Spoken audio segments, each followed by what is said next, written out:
9.7% year over year. And also sales are down a fair amount year over year. So while inventory is up and sales are down, again, the 14-month median home sales price is up. It's actually up year over year by 3.1%, and that's at an average amount of $416,700. So we saw prior to August, we actually saw new home sales decrease in terms of new home sales coming on market. But overall, with all the housing stock, both single family and multifamily, we saw a very strong rebound in August. We actually saw an increase of 9.6% in new home sales starts in August. So significant rebound, significant increase. And actually single family homes led that rebound. So single family homes in and of themselves, they had an increase in starts of 15.8%. So multifamily was actually down a little bit by like 6.7%. So in August, we saw 1.356 million new home sales starts, and that was well above expectations. So with that, Charles, another news story. I know you've been following the conversions across the country, but in particular in the Washington, D.C. market and Denver market with office buildings into apartments. And why don't you speak to that specifically about D.C. and some related tax credits? Well, we were talking over the last few months, like you said, about how local jurisdictions are looking to get some excitement back into their downtown areas because people aren't going back to work.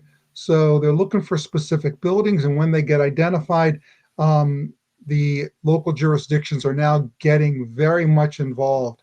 And so DC is working on their first set of credits, and there's a headquarters of the building. It's the LELLE.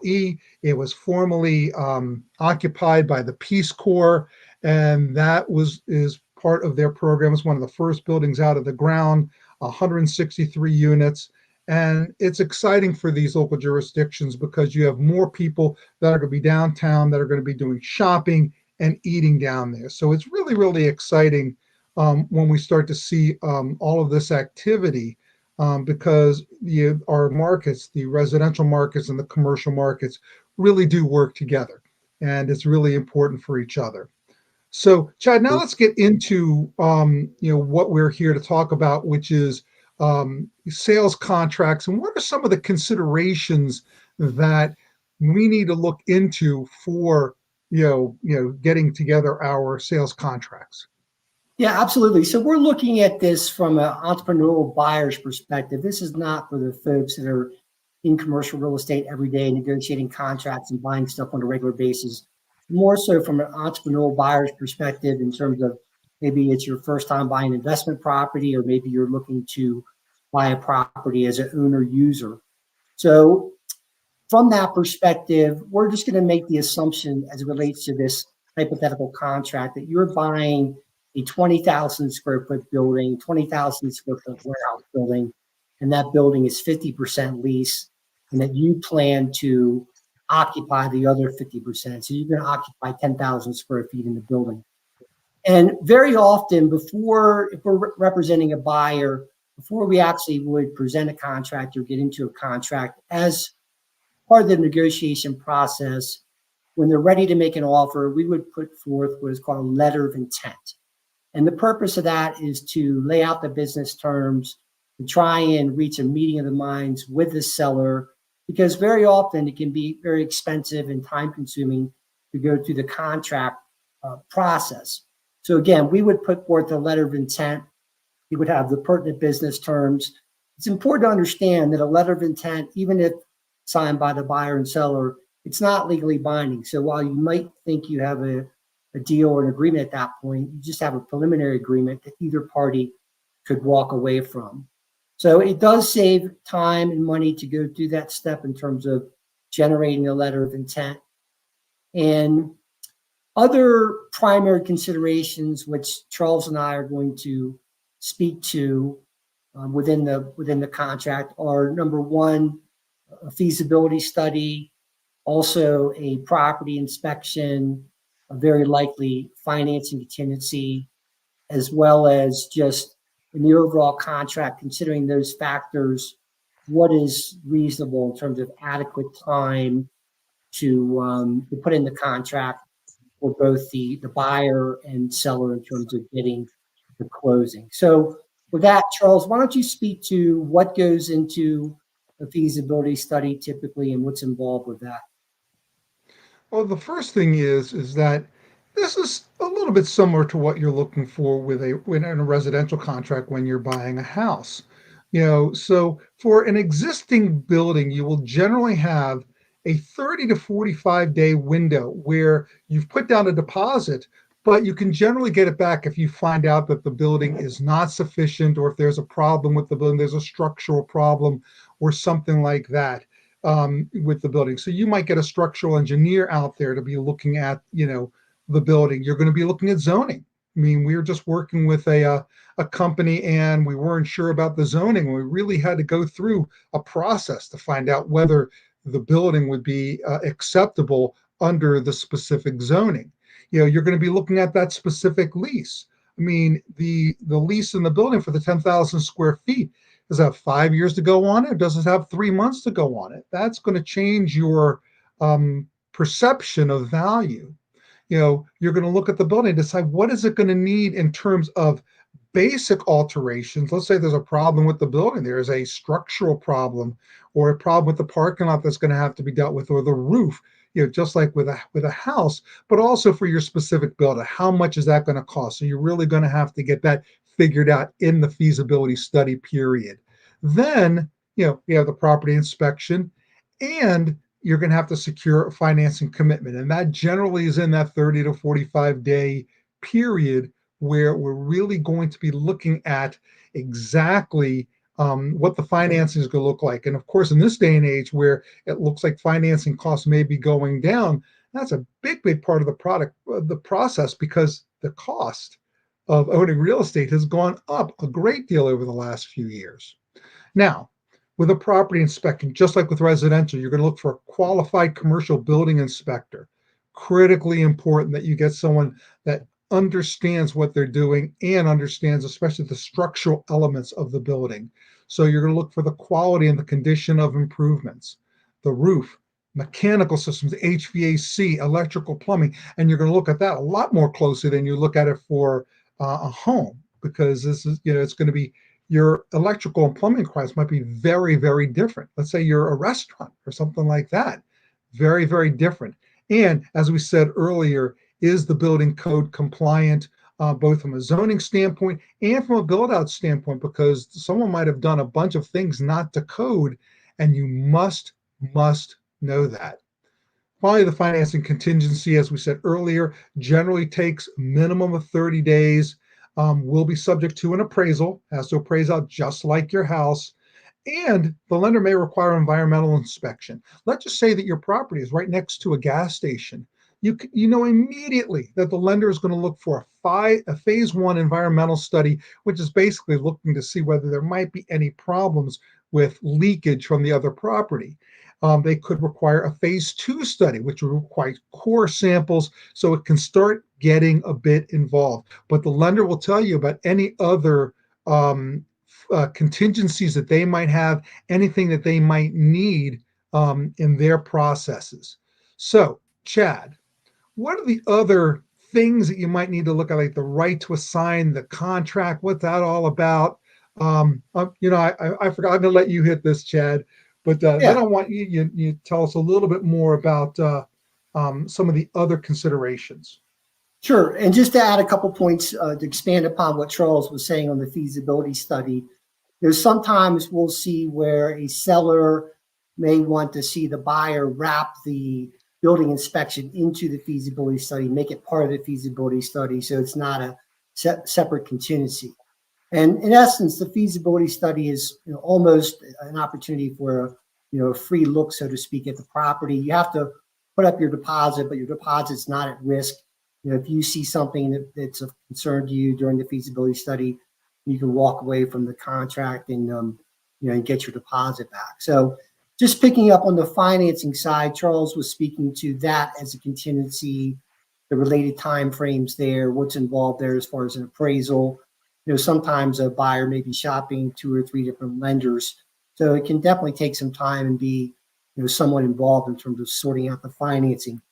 And right now in today's market, typically what we're seeing, whether it's an investment property or owner user purchase, most lenders are willing to go in terms of an amortization time frame about 20 to 25 years on the amortization. They'll always go lower than that if a buyer wants to, but they rarely would go beyond a 25-year amortization for a commercial property. In terms of length of term, most commercial banks like to see a loan term of 5 to 7 years. And then upon the expiration of that, they have the opportunity to revisit the interest rate, making an adjustment there based upon current market rates. But they almost always will extend the loan at a new interest rate at that point in time. Life insurance companies, pension funds are willing to go longer terms, 10, 15, 20, and also fixed rates for those periods of times.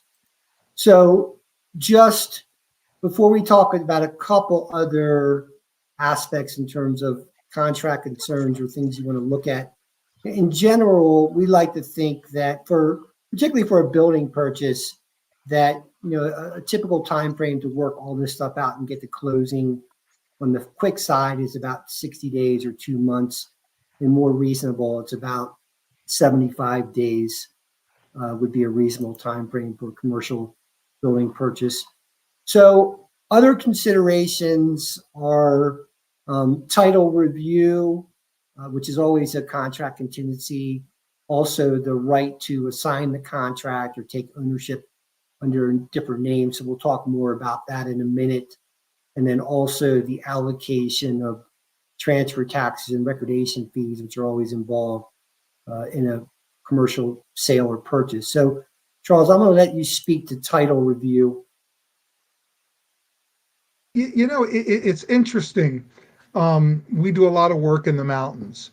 And when you're talking about the mountains with sometimes antiquated systems, there can be all sorts of problems with a title. So, it's generally easier in a new subdivision. You buy a house and the title, it's a pretty simple process. But you really have to be sure that there are no problems with the title. That's why it's critically important. It's a nothing when it's nothing, but when it's something, it can be a huge, huge pain in the neck. So you want to have the title reviewed early and specify accordingly in the contract. You really want that done in the first week and get that out of the way, because it's inexpensive. It's going to save you time and money, as we said, if a problem exists, because it's the biggest pain in the neck if it does. And as I said earlier, they're infrequent, but when they occur, you've got to get it worked out, because you just can't do any sort of deal unless the title issues are figured out. Yeah, and on that point, as Charles mentioned, it's very inexpensive to secure a title search, so it's good to do it early in the contract, get it out of the way. And title problems don't come up a lot, but we had a situation with a transaction in Virginia here very recently where it was literally ready to go to closing. The property was handed down to some heirs through inheritance. There was a church that was getting ready to buy the property, and they were literally a day away from the settlement. And the title company decided that there was a title issue, which is deferred the settlement to an unknown period of time so they get it worked out. So, Charles, before I speak to the assignment of the contract, why don't you speak to transfer taxes and recordation fees and how we typically see those handled? Well, it's interesting. I mean, you don't want to ever say in the brokerage business that this is typical, or this is the way it's done here. But generally, the fees are split between the buyer and the seller. Sometimes it's negotiable. But I mean, they could be 1% of the sale, if there's transfer taxes, recordation fees, stamps that have to be paid for. Every state, every jurisdiction is different. And a lot of jurisdictions have sort of different customs on who pays the taxes. Generally, they're split 50-50, so it makes it a simple process for everyone to understand. Yeah, and they, depending upon the state, they can be significant. So it's just something to keep in mind as a buyer. It has to be factored in terms of your cash contribution or the needed cash to close on the property. So we're going to switch gears and kind of wrap it up talking about assignment. So typically, very frequently, buyers like to hold ownership of the property in a single entity name. So, if you're a corporation and you're buying a property for your business operations, it's not typical that you would actually buy it in your corporate entity. So very often people will set up an LLC and buy the property in that LLC and have nothing else in terms of other owned properties in it. And that's for risk purposes and things of that nature. So it's important to have a clause in the contract that you have the right to assign the contract or take title and ownership of the property in a different name that you may have contracted in. Now, typically, sellers are not likely to allow you to assign the contract to another entity. Let's say you want to flip the contract because someone else offered you is willing to pay you a price to flip it. Sellers typically won't let you just assign the contract to someone else completely where you don't have some ownership. We don't see that very frequently. But again, it is important to have the clause in there that allows you to assign it and take title in a different name. So, Charles, before I wrap it up with a summary, is there anything else, points you want to hit on that we may have overlooked or any other thoughts? Well, I'm going to ask you a question. Because the last point there where it talked about the sellers rarely let an assignment happen between with another buyer that has nothing to do with the original contract. So if I decide to put my company in LLC, I still have ownership and that's not an issue. Why would a seller have an issue with a buyer that comes along? I have it under contract. I say, I don't want it, but he'll buy it.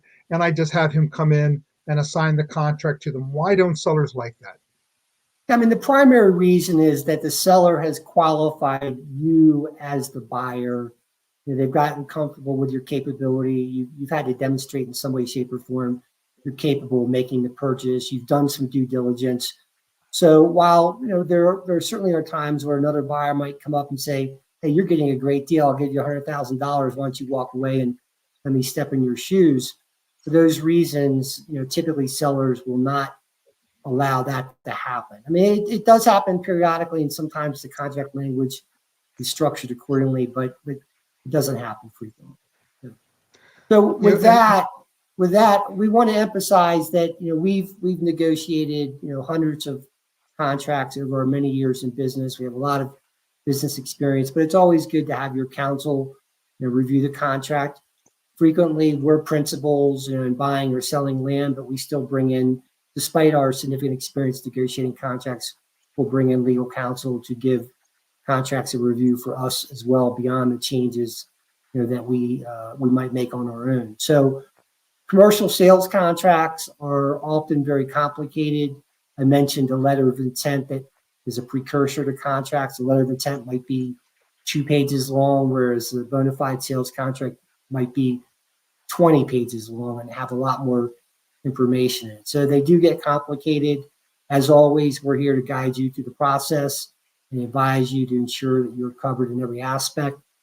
And we appreciate you joining us today, and we look forward to you joining us next month for our podcast. Think of Tyler Duncan Realty Partners for all your commercial real estate needs. Here's our contact information. Everybody have a great day. Take care.